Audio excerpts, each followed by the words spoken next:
అయోధ్య రామ మందిరంలో శ్రీరామునికి ప్రాణప్రతిష్ఠ మహోత్సవం అంగరంగ వైభవంగా జరిగింది. ప్రధాని మోదీ సహా పలువురు ప్రముఖులు ప్రాణప్రతిష్ఠ కార్యక్రమానికి హాజరయ్యారు. ఇక అయోధ్య రామయ్యకు దేశ విదేశాల నుంచి అయోధ్యకు భక్తులు కానుకలను పంపించారు. సీతమ్మ వారి ఊరైన నేపాల్ నుంచి చీరే సారీలు రామయ్యకు అందించారు.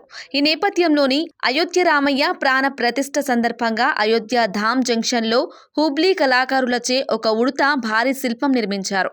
ఆ శిల్పం స్థానికులతో పాటు రామ భక్తులను విశేషంగా ఆకట్టుకుంటోంది.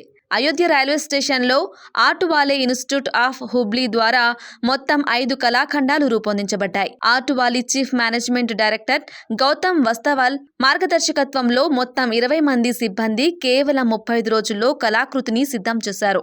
అయితే ప్రాణ ప్రతిష్ఠ సందర్భంగా రామమందిరంలో బాలరామునికి ప్రధాని మోదీ కూడా ఓ కానుక సమర్పించుకున్నారు. ఆ కానుక ఏంటి?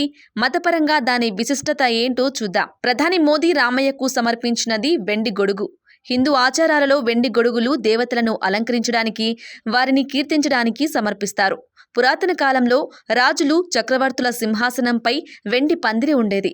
రాములవారు రఘువంశీకుడు, అయోధ్య సింహాసనానికి అధిష్ఠించిన వ్యక్తి.